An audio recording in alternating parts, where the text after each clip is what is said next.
آج کچھ لوگ یہ سوچتے ہیں کہ قرآن کو ہم مٹا دیں گے، خاک مٹا دیں گے، خاک مٹا دیں گے۔ تم جیسے بہت آئے، تمہارے سے بڑے بڑے بلکہ سڑے سڑے بھی آئے، قرآن کا کچھ نہیں کر سکے، اس لیے کہ اس کے حفاظت کی ذمہ داری خود اللہ نے لی ہے۔ قرآن میں خود فرماتا ہے اِنَّا نَحْنُ نَزَّلْنَا الذِّكْرَ وَإِنَّا لَهُ لَحَافِظُونَ، ہم نے ہی قرآن کو اتارا ہے اور ہم ہی اس کی حفاظت کرنے والے ہیں۔ اے اللہ، قرآن کو قیامت کے دن ہمارا سفارشی بنا، ہمارے خلاف مقدمہ کرنے والا نہ بنا۔ اندازہ کرو رسول کریم صلی اللہ تعالیٰ علیہ وسلم جب یہ دعا فرماتے تھے، اس قرآن کو تم ہلکا نہ سمجھو۔ اے مسلمانوں، سوچنے کی بات ہے، تمہارے پاس 1000 کتابیں نہیں ہیں، ایک ہی قرآن ہے جس سے ساری امت کو جوڑا گیا ہے۔ اور حد تو یہ بھی ہے، اسلام میں اسلام کے نام پر 70 سے زیادہ فرقے بنے، بہت فرقے بنے، ہر صدی میں کچھ نہ کچھ فرقے جنم لیتے رہے اور مرتے بھی رہے، آج بھی ہیں 70 سے زیادہ فرقے پائے جاتے ہیں، بلکہ خود شیعوں میں 70 فرقے ہیں، خوارج میں الگ فرقے ہیں، ان کے علاوہ اور دوسرے فرقے جیسے قادیانی ہیں، بدعقیدہ ہیں، جو اسلام کی کچھ نہ کچھ بنیادی چیزوں سے انحراف کرتے ہیں۔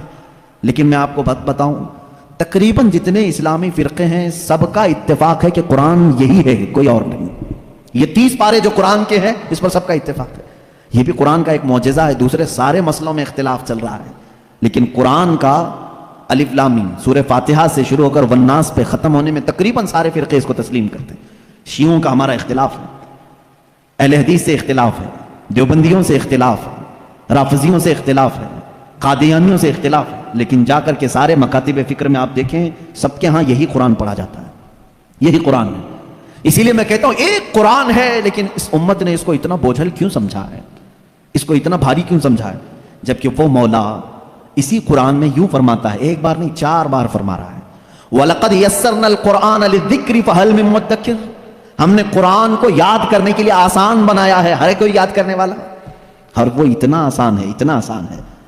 میں نے خود دیکھا ہے کہ وہ بچے جن کو ابھی سوجھ بوجھ بھی نہیں آتی، سمجھ بوجھ بھی نہیں آتی، وہ بھی جب قرآن یاد کرنے لگ جاتے ہیں تو ان کے سینوں میں قرآن اتر جاتا ہے۔ جب میں خود قرآن حفظ کرنے کے لیے نکلا تھا، ہماری عمر 11 سال کی تھی، بہت سارے معاملات سمجھ میں نہیں آتے تھے، لیکن ہم نے تیزی سے یاد کیا، اللہ کا فضل تھا، ہمارے ساتھ کچھ ایسے بھی تھے جن کو 2+2 کیا ہوتا ہے یہ بھی نہیں معلوم تھا، لیکن وہ 30 پارے کے حافظ تھے۔ دوسری چیزوں میں اگرچہ ذہن کند ہو، لیکن قرآن ایک معجزہ ہے جو یاد کرنے والے کے سینے میں اتر جاتا ہے۔ ہاں، یہ اس کے ساتھ نہیں جاتا جو اس کو بھاری سمجھتا ہے، جو اس کو بوجھل سمجھ کر کے چھوڑا اس کے ساتھ نہیں جاتا، اور جو اس سے محبت کیا اس کے سینے میں بہت آسانی سے اترتا ہے۔ شروع میں شیطان بہت ورغلاتا ہے، بہت بہکاتا ہے، یاد کرنے نہیں دیتا اور بھگاتا ہے، لیکن جو جم گیا تو پھر قرآن ہی اس کا مددگار بھی ہوتا ہے، قرآن اس کا مددگار ہوتا ہے۔ اب میں چند حدیثیں آپ کو بتاؤں کہ قرآن کہاں تک تمہاری دوستی نبھاتا ہے۔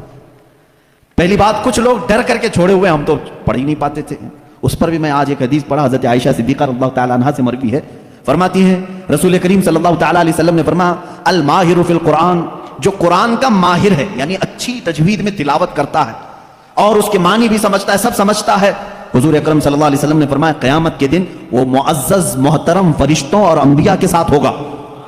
جو ماہر ہے قرآن میں، جو قرآن اچھے سے تلاوت کرتا ہے، یہاں تک تو بات ٹھیک ہے، آگے میرے آقا صلی اللہ علیہ وسلم فرماتے ہیں والذی یقرأ القرآن یتتعتع فیہ وعلیہ شاق فلہ اجران او کما قال رسول اللہ صلی اللہ علیہ وسلم، میرے آقا فرماتے ہیں اور وہ بندہ جو اٹک اٹک کے پڑھتا ہے، اس کے لیے زبان پھسل جاتی ہے، یہ صاف ہے الفاظ حدیث میں، جو اٹک اٹک کے پڑھتا ہے زبان پھسل جاتی ہے، یا ذہن موٹا ہے، زبان موٹی ہے، جلدی سمجھ میں نہیں آتا، ادھر ادھر ہجے کر کے پڑھتا ہے، میرے آقا صلی اللہ علیہ وسلم نے فرمایا اس کو ڈبل اجر ہے، فلہو اجرانی، اس کو دگنا اجر ہے۔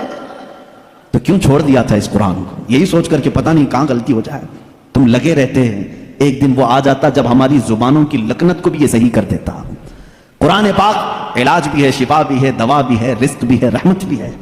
عزیزان گرامی، میرے آقا صلی اللہ تعالیٰ علیہ وسلم نے فرمایا، احادیث کے چند جملے میں آپ کے سامنے رکھ دوں، رسول پاک صلی اللہ تعالیٰ علیہ وسلم فرماتے ہیں کہ جو قرآن گھر میں تلاوت کرتا ہے اس کے لیے ایک فرشتہ ہے جس کا نام سکینہ ہے۔ حضرت اسید بن حضیر رضی اللہ تعالیٰ عنہ ایک صحابی ہیں، وہ رات میں تلاوت کر رہے تھے، اچانک بادل کا ایک ٹکڑا نیچے آ گیا۔ بادل کا ٹکڑا کبھی نیچے آپ نے دیکھا نہیں ہوگا، اس میں کیا ہوتا ہے معلوم ہے؟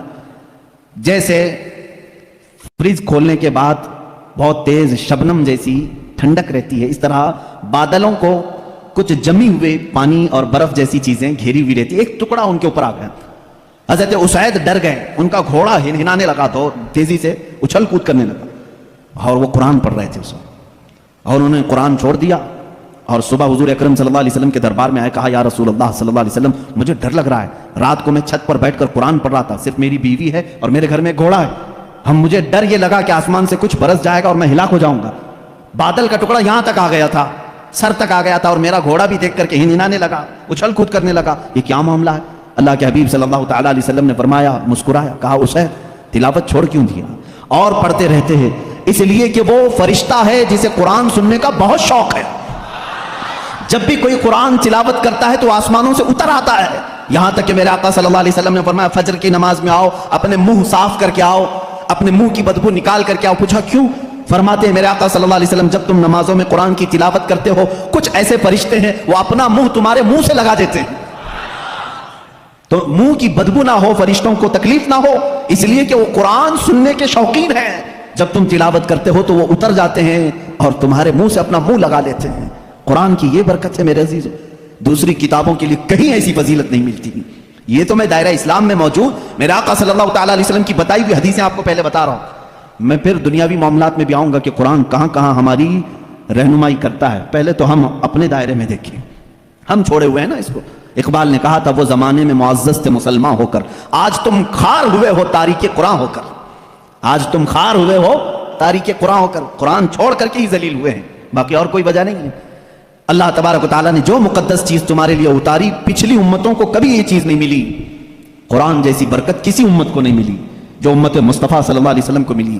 تورات آئی ہے، انجیل آئی ہے، زبور آئی ہے، سب کو معلوم ہے نا، آسمانی کتابیں آئی، جاؤ اے مسلمانوں ڈھونڈ کر کے لاؤ تورات کا ایک نسخہ جو موسیٰ علیہ السلام پر اترا تھا، ڈھونڈ کر کے لے آؤ انجیل کا ایک نسخہ کہ جو عیسیٰ علیہ السلام پر اترا تھا، زبور کا ایک نسخہ لے کر کے آؤ۔ آج وہ کتابیں ناپید ہیں، اور اگر ہیں تو اس میں اختلاف، خود عیسائیوں کے ہاں 4 قسم کی انجیلیں پائی جاتی ہیں، یہودیوں کے ہاں تورات اولڈ ٹیسٹمنٹ میں، یونان والوں کا الگ، فلاں جگہ کا الگ، جرمنی کے الگ، یوکے کے الگ، امریکہ کے الگ، جا کر کے دیکھو گے تو ان کے نسخوں میں الگ الگ تبدیلیاں ہیں۔ زبور نام کی جو کتاب تھی داؤد علیہ السلام پر، وہ کہاں ہے؟ اس کی کتنی آیتیں غائب، کسی کو نہیں پتا۔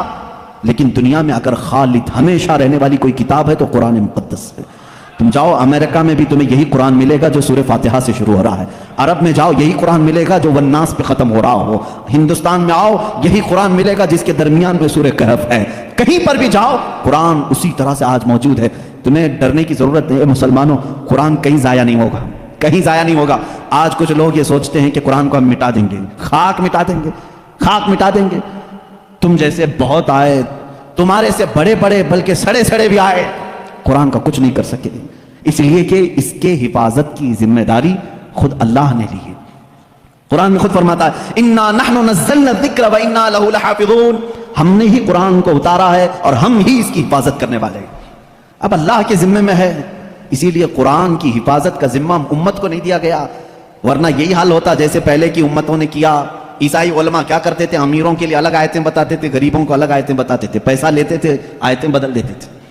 اگر امت کے حوالے یہ قرآن بھی چھوڑ دیا جاتا تو دنیا دار زر خرید مولوی وہ قرآن کو بھی بیچ دیتے ہیں، حکومت کو راضی کرنے کے لیے آیتیں بدل دیتے ہیں، لیکن اللہ نے امت کے حوالے نہیں رکھا، خود اپنے حفظ و امان میں رکھا ہے۔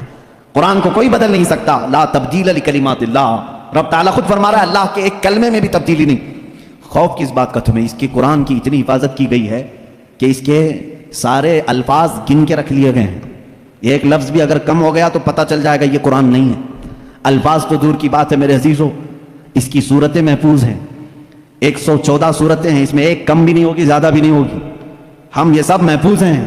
جو عالم ہوگا، جو حافظ ہوگا، کروڑوں کی تعداد میں علماء بھی ہیں، وہ سب کو معلوم ہے، یعنی قرآن کی یہ باتیں جاننے والے علماء کی بات کر رہا ہوں، سب کو معلوم ہے کہ قرآن میں 114 صورتیں ہیں، 540 رکوع ہیں، اتنا ہی نہیں بلکہ اس کے جو ہے حرف بھی گن لیے گئے، آیتیں بھی گن لی گئی ہیں، 6666 آیتیں ہیں، حروف بھی گنے گئے ہیں، زبر بھی گنے گئے ہیں، زیر بھی گنے گئے ہیں، بلکہ اس کے نقطے بھی گن کے رکھے گئے ہیں، کہیں ایک نقطہ بھی کم نہیں کر سکو گے۔ اس قرآن کی اتنی جو حفاظت ہے، آج میں آپ کو بتاؤں، کبھی کسی نان مسلم کے پاس جاؤ اور اگر وہ تم سے یہ سوال کرے تو مسلمان ہے، اسلام ہی سچا دھرم ہے، کیا تمہارے پاس پروف ہے اس چیز کا؟ تم کیا کہو گے؟ حضور صلی اللہ تعالیٰ علیہ وسلم کے معجزے سناؤ، انکار کرے گا؟ میرے آقا صلی اللہ تعالیٰ علیہ وسلم نے چاند کے 2 ٹکڑے فرمائے، سورج کو پلٹا دیا، بہت سارے معجزے ہیں، وہ کہے گا میں نہیں مانتا ان چیزوں کو، وہ اس زمانے میں تھے، میں کہاں دیکھا ہوں؟ اگر تم اس کے سامنے اسلام کی عظیم فتوحات کو دکھاؤ گے، وہ کہے گا میں نہیں مانتا، یہ سب کہانیاں ہوں گی، ہمارے بھی بھگوانوں کے ذکر اس طرح سے کیے گئے ہیں، اسی طرح کی باتیں ہمارے پاس بھی موجود ہیں، ہر کوئی کہے گا۔ تمہارے پاس اگر اپنے حق ہونے کی کوئی علامت آج بھی موجود ہے تو صرف قرآن پاک ہے۔ اسے کہو میرے سچے مذہب پر اور اچھے مذہب پر قائم ہونے کی سب سے بڑی دلیل، سب سے بڑا پروف قرآن ہے، لا کر کے دکھاؤ اس طرح کی کوئی دوسری کتاب کسی کے پاس ہو۔ کم سے کم 1400 سال سے جو محفوظ چلی آ رہی ہے دنیا میں، کسی لیبارٹری میں بھی، کسی لائبریری میں بھی اتنی پرانی کوئی کتاب آج محفوظ موجود ہے ہی نہیں۔ یہ میری بات نہیں، ساری دنیا کا جو دوسرے ریلیجن سے تعلق رکھتے ہیں ان کا بھی یہی قول ہے کہ قرآن سے زیادہ محفوظ اس دنیا میں اب کوئی چیز نہیں رہ گئی۔ اس کی حفاظت کو اللہ نے اس طرح سے ترتیب دے کر فرمایا ہے کہ مسلمان اپنے بچوں کو حافظ قرآن بناتے ہیں اور اس کی حفاظت میں لگے ہوئے ہیں۔ اللہ تعالیٰ نے سینوں کو چنا ہوا ہے اس قرآن کی حفاظت کے لیے۔ خیر میرے عزیزوں، احادیث کریمہ میں یہ ہے، حضور اکرم صلی اللہ تعالیٰ علیہ وسلم فرماتے ہیں قیامت کے دن ایک بندہ آئے گا جو قرآن تلاوت کرتا تھا، اس کے حساب کی باری آئے گی تو رب تعالیٰ اس سے فرمائے گا اقرأ القرآن ورتقی ورتل، اے بندے قرآن یہاں پر بھی پڑھ جیسے دنیا میں پڑھتا تھا، جیسے تو قرآن پڑھتا تھا یہاں پر بھی پڑھ، اور جب تک وہ پڑھتا رہے گا رب تبارک تعالیٰ فرماتا ہے ورتقی ورتل، ایک آیت پڑھ ایک درجہ اوپر، دوسری آیت پڑھ دوسرا درجہ اوپر، تیسری آیت پڑھ تیسرا درجہ اوپر، جنت میں وہ درجے طے کرتا جاتا رہے گا، جہاں جا کر کے وہ قرآن کی تلاوت ختم کرے گا کہا جائے گا یہی تیرا درجہ ہے۔ میرے آقا صلی اللہ تعالیٰ علیہ وسلم سے پوچھا گیا کہ کیا یہ قرآن جب تک وہ تلاوت کرتا رہے گا اس کے درجے بلند ہوتے رہیں گے؟ حضور اکرم صلی اللہ علیہ وسلم کی حدیث میں ہاں میں نے جنت میں دیکھا ہے قرآن کی تلاوت کرنے والوں سے اوپر کسی کا درجہ آیا ہی نہیں، کیونکہ یہ تلاوت کرتے کرتے، کیونکہ جو کچھ بھی جنت حاصل کرنے کا آپشن ہے نا وہ دنیا میں ہی تو ہے۔ تم اتنی نمازیں پڑھو تو یہ جنت ہے، اتنے روزے رکھو تو یہ جنت کا دروازہ تمہارے لیے، حج کرو تو یہ جنت کا دروازہ تمہارے لیے، سارے آپشن جنت حاصل کرنے کے دنیا میں ہیں، یہ دارالعمل ہے، مرنے کے بعد عمل ختم ہو جائے گا، لیکن قیامت میں صرف ایک عمل ہے جس کو پھر رب تعالیٰ ریپیٹ کروائے گا۔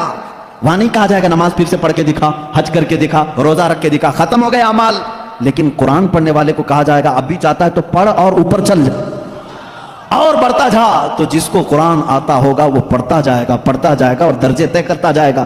یہ فضیلت میرے آقا صلی اللہ تعالیٰ علیہ وسلم نے سنائی، اور یہ جو حدیثیں میں ذکر کر رہا ہوں متفق علیہ اور صحیح احادیث آپ کے سامنے ذکر کر رہا ہوں، یہاں تک کہ حضور اکرم صلی اللہ تعالیٰ علیہ وسلم کی ایک حدیث ہے قیامت کے دن وہ بچے جنہوں نے قرآن کو اپنے سینے میں رکھا تھا وہ بلائے جائیں گے، اللہ کا کلام یاد کیا، تو جب وہ آئیں گے تو رب تبارک و تعالیٰ ان بچوں کو بعد میں فرمائے گا ان کے والدین کے سر پر پہلے تاج رکھا جائے، البس والداہ تاجا یوم القیامت، رسول کریم صلی اللہ علیہ وسلم فرماتے ہیں قیامت کے دن ایسا تاج پہنایا جائے گا جس سے سورج کی روشنی بھی پھیکی پڑے۔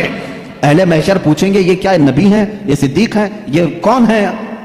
تو فرشتے کہیں گے نہ یہ نبی ہیں، نہ صدیق ہیں، نہ شہداء ہیں، بلکہ صرف ایک حافظ قرآن کے ماں باپ ہیں، صرف ایک حافظ قرآن کے ماں باپ ہیں۔ جب ماں باپ کو تاج پہنایا جا رہا ہے تو جس کے سینے میں قرآن تھا اس کو کیا کیا جائے گا؟ رب تعالیٰ اس کے لیے فرماتا ہے، میرے آقا صلی اللہ علیہ وسلم نے فرمایا اس حافظ قرآن کو بلایا جائے گا اور اس سے کہا جائے گا ایسے 10 لوگ تیرے خاندان کے جن پر دوزخ میں جانا واجب ہو گیا، ان کا ہاتھ پکڑ، صرف اس کی برکت سے میں ان کی جہنم کی سزا کو معاف کر کے تیرے ساتھ جنت عطا کروں گا۔ اس کی سفارش قبول کی جائے گی۔ لیکن یاد رکھیں میرے عزیزو، حافظ قرآن کی آیات پر عمل کرتا ہو، اس کا ادب بھی کریں، احترام بھی کریں۔ آج زمانے میں حفاظ قرآن کے ساتھ بہت ہی برے سلوک دیکھنے کو ملتے ہیں، یاد رکھنا قیامت کے دن وہ اس عذاب میں مبتلا ہوں گے جو قرآن کی بے حرمتی کرنے والے کا عذاب ہوگا، کیونکہ وہ حافظ قرآن کی بے ادبی کرتے ہیں۔ ہمارے بزرگان دین جو سلف صالحین ہیں، میں نے پڑھا بھی ہے، بزرگان دین کا طریقہ تو یہ ہوتا تھا کہ اگر کوئی حافظ قرآن زمین پر بیٹھا ہے تو وہ کبھی اوپر نہیں بیٹھتے تھے، ہاں اگر وہ خود حافظ قرآن ہیں تو پھر دونوں کے معاملات ایک طرح کے ہیں، لیکن کوئی حافظ قرآن نہیں ہے اور کوئی حافظ نیچے بیٹھا ہے تو علماء بزرگان دین اس کو بے ادبی محسوس کرتے تھے، اللہ کا کلام سینے میں لے کر وہ نیچے ہے اور بغیر حفظ قرآن کیا ہوا اوپر بیٹھا ہے، اس کو بزرگان دین نے بے ادبی محسوس فرمائی۔ بہرحال قرآن ایک ایسا جامع نظام اللہ تعالیٰ نے تمہیں عطا کیا اور اس کی فضیلتیں میں نے بتائی. اور سب سے بڑی بات کیا ہے معلوم ہے؟ قرآن اللہ نے اتارا، آیتیں ساری چیزیں میرے آقا صلی اللہ علیہ وسلم پر اترتی رہیں. اس کی پہلی آیت جو اتری اقرا بسم ربک الذی خلق، غار ہرا میں واقعہ آپ کو معلوم ہوگا. میرے آقا صلی اللہ تعالیٰ علیہ وسلم پہاڑ پر ایک غار ہے آج بھی مکہ کے کنارے، غار ہرا اس کو کہتے ہیں، جبل نور. وہاں پر عبادت کے لیے جایا کرتے تھے. جبرائیل امین ایک رات آئے اور روایات یہ بتاتی ہیں کہ وہ 17 رمضان المبارک کی رات تھی. آ کر کے انہوں نے حضور اکرم صلی اللہ علیہ وسلم سے صرف اتنا کہا اقرا، پڑھو. آپ صلی اللہ علیہ وسلم نے فرمایا ما انا بقاری، میں نہیں پڑھنے والا. بعض بے وقوف اس کا ترجمہ یوں کرتے ہیں مجھے پڑھنا نہیں آتا. حضور اکرم صلی اللہ تعالیٰ علیہ وسلم کو پڑھنا نہیں آتا. آپ نے جبرائیل امین نے سینے سے سینہ لگایا اور پھر کہا اقرا، کہا پڑھو. میرے آقا صلی اللہ علیہ وسلم نے وہی جواب دیا. 4 بار اس طرح سے ہوا.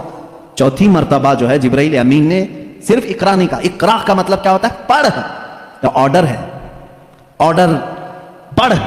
لیکن جبرائیل امین نے جب یہ کہا اقرا بسم ربک الذی خلق، پڑھ اس رب کے نام سے جس نے پیدا کیا، میرے آقا صلی اللہ علیہ وسلم نے پڑھنا شروع کیا.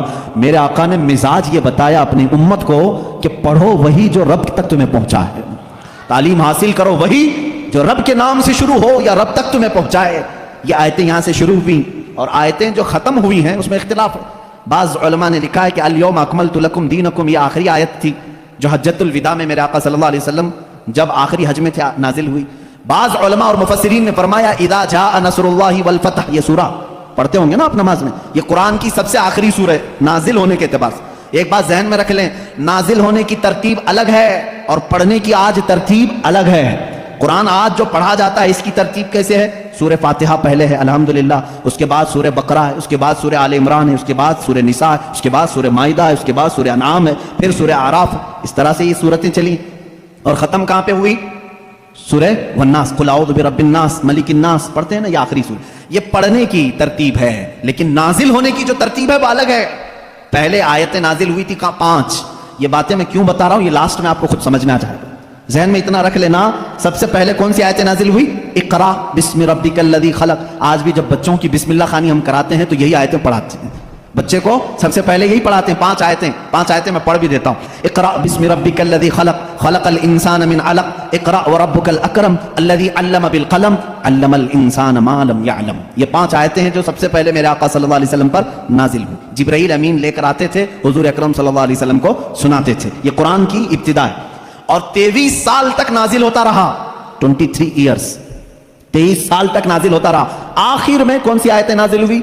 ایک تفسیر کی روایت کے مطابق اذا جاء نصر اللہ والفتح ورأيت الناس يدخلون في دین اللہ افواجا فسبح بحمد ربک واستغفرہ انہ کان توابا.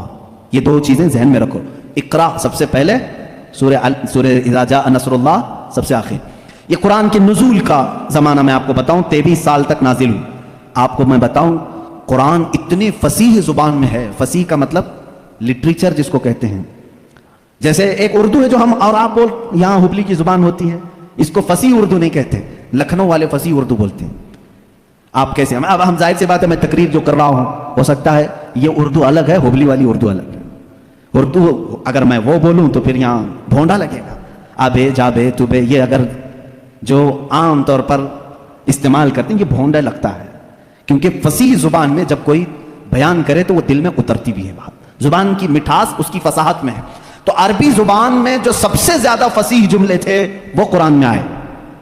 ایک بھی ہلکا جملہ نہیں آیا، ایک بھی کمتر جملہ نہیں آیا. اب جیسے ایک مثال میں آپ کو بتا دوں، گھٹنا لفظ ہے نا، گھٹنا، گھٹنے ٹیک دینا، لیکن آپ گڑگے بولتے ہیں، ہے کہ نہیں؟ گڑگے ٹیکو. گڑگا کیا چیز ہے؟ یہ گڑگا یہ تمہاری عامی زبان ہے. اگر یہ میں کتاب میں لکھ دوں کہ میں سجدے میں جاتے وقت گڑگا ٹیک دیا، آپ کو برا لگے گا. کیا مولانا اچھی زبان میں بیچ میں ہڈی لے کے آ گیا. گھٹنا لفظ ہے، گھٹنا یہ فصیح لفظ ہے، اور ایک عام لفظ ہوتا ہے جس کو آپ یوز کر رہے ہیں. سمجھ رہے ہیں؟ اب جیسے جانور کہتے ہیں، جانور ہے نا، اب عام زبان میں کہتے ہیں جناور. یہ فصیح لفظ نہیں ہے، یہ فصیح لفظ نہیں ہے. آپ یوز کر رہے ہیں لیکن آپ جب آپس میں بات کرتے رہتے ہیں تو اس کو برا بھی نہیں سمجھتے. کتنے جناور ایسے ہیں، یہ کیا ہے؟ یہ فصیح اردو نہیں ہے. اچھا لڑکا کہتے ہیں، لڑکی کہتے ہیں، یہ فصیح اردو ہے. لڑکا آیا، لڑکی آئی، لیکن آپ کہیں چھوڑا آیا چھوری آئی، یہ کیا ہے؟ چھوکرا آیا چھوکری آئی، اس طرح کی یہ فصاحت میں استعمال نہیں، فصاحت میں استعمال نہیں۔ ایسی بہت ساری چیزیں ہیں اردو میں آپ کو سمجھا رہا ہوں۔ جو فصیح ہوتا ہے وہ لٹریچر ہے، اچھی زبان، اور قرآن پورا کا پورا فصیح عربی میں نازل ہوا ہے۔ ایک حرف بھی ایسا نہیں ہے جو عام لوگ یوز کرتے ہوں، ایک حرف بھی ایسا نہیں، اور صرف قرآن ہی اس طرح ہے۔ اور اسی وجہ سے اللہ رب العزت نے چیلنج پہ چیلنج کیا ہے قرآن پاک میں۔ چیلنج کس کو کہتے ہیں معلوم ہے نا آپ کو؟ لا کر کے دکھاؤ۔ اللہ تعالیٰ نے 4 جگہ پر چیلنج فرمایا۔